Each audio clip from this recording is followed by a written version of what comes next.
Senator Lindsey Graham, I consider him a friend, and that's why he's on this radio show regularly and as often as I can get him on television. He joins me now, and Senator, welcome back. Great talking to you. Thanks, Mike. You know, the show I did with you about immigration, a lot of positive feedback for that. Thanks for letting me do it.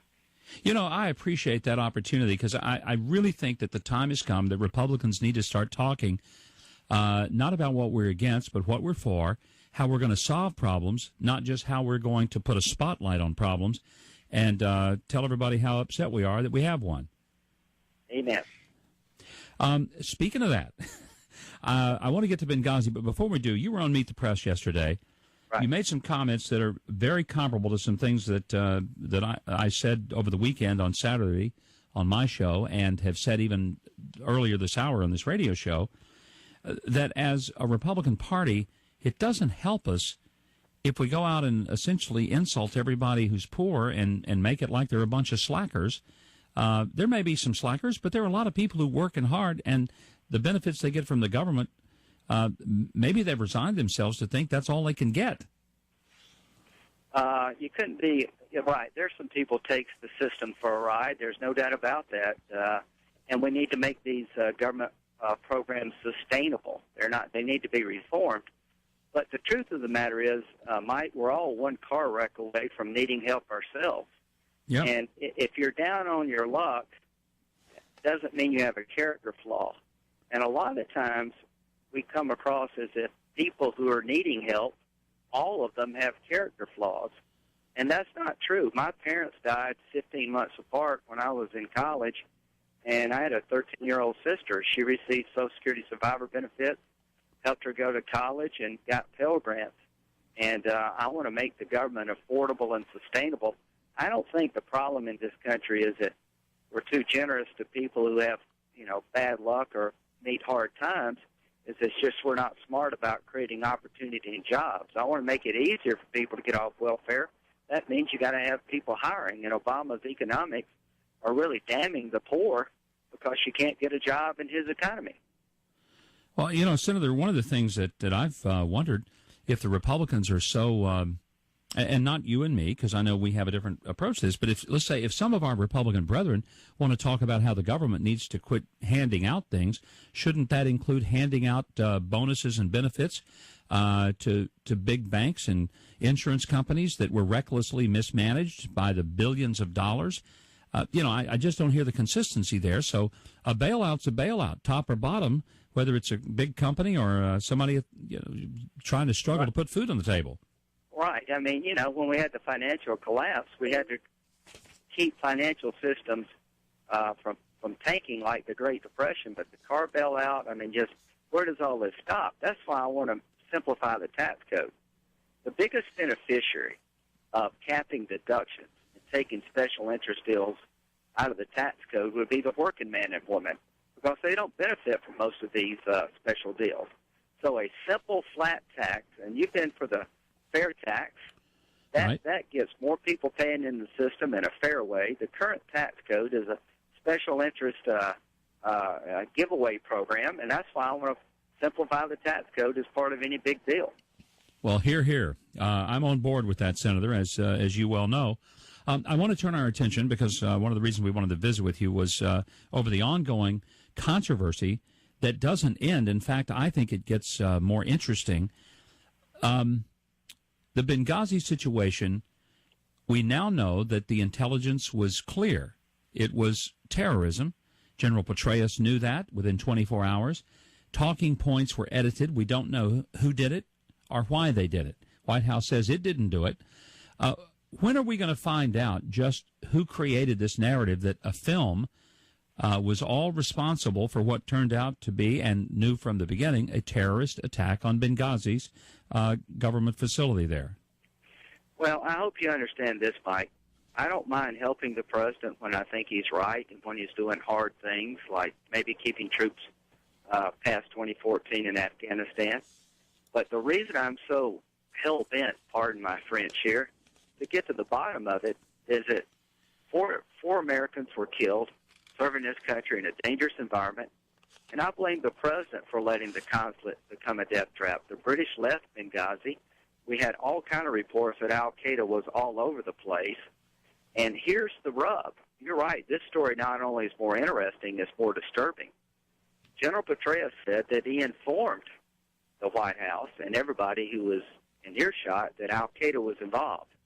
The fact that that information was taken out of the talking points, who's the biggest beneficiary of the American people being told this was a mob riot spawned by video?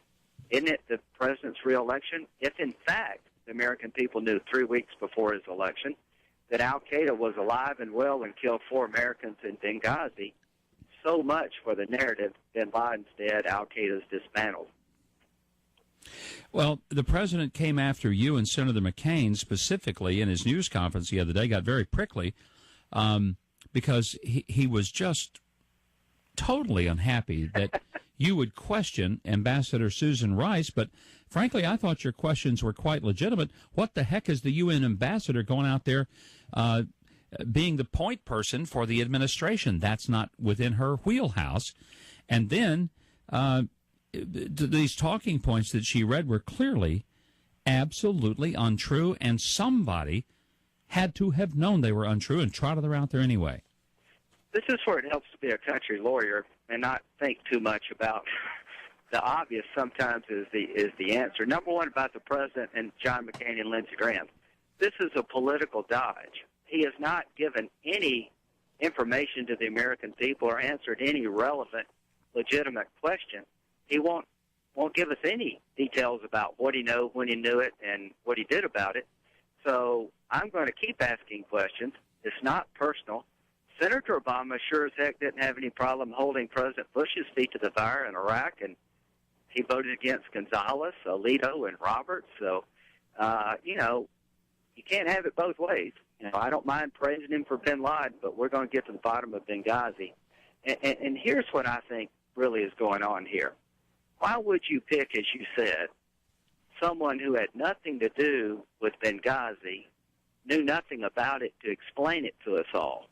Can you imagine a meeting at the White House where they say, we got to talk about Benghazi. Susan, we're going to pick you. She says, I don't know anything about it. They said, it doesn't matter. We'll tell you what to say.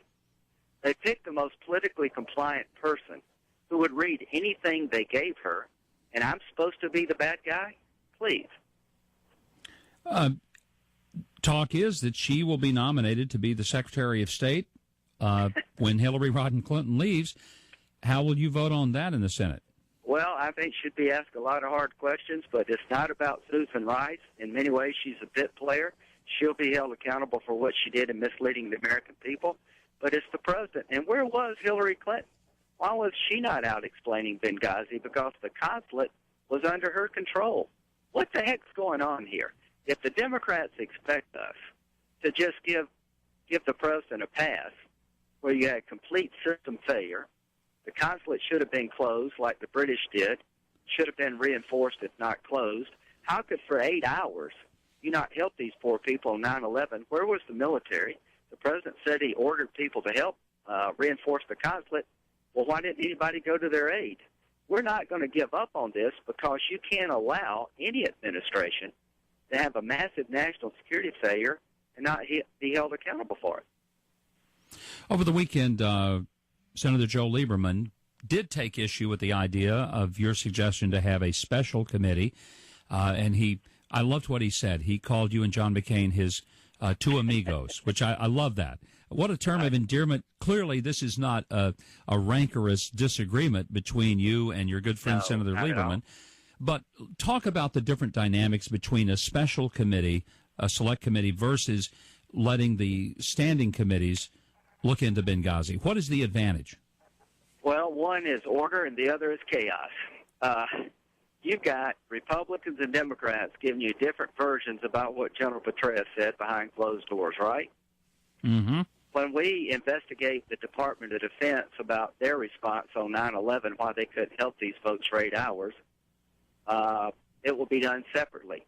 When they talk to the FBI about the, General Petraeus situation, when we talk about Hillary Clinton and the State Department's numerous denials of requests for assistance Why did she not respond to the August 15th cable from Stevens saying there's 10 militia groups in Al-Qaeda, in Benghazi, Al-Qaeda's all over the place, we can't withstand a coordinated attack?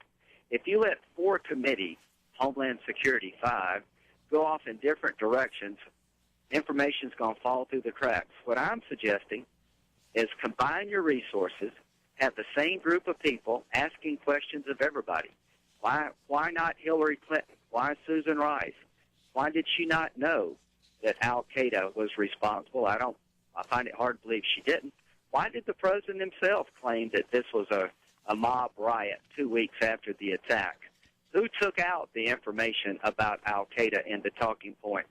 Who was responsible for providing security on 9/11 from the Department of Defense? If you had one group of people comparing notes and getting information, they could put the puzzle together. If you do it in a disjointed, stovepipe fashion, we're not going to get to the truth. That's why I think we need a select committee like we had for Iran-Contra. Sounds like you're going to have to work on Senator Lieberman a little bit, but maybe you guys can get there. And I hope so. He's a committee chairman. It's not about turf to me. It's about not repeating the mistakes. But here's the big deal about Benghazi. This is what happens when America leads from behind. This is what happens when you claim Al-Qaeda's been dismantled and they are not. This is what happens when America takes a backseat on foreign policy. There are going to be more Benghazis to come. This president has shown weakness to Iran. Egypt is going the wrong way. Afghanistan is going the wrong way. Iraq is about to go back into a civil war.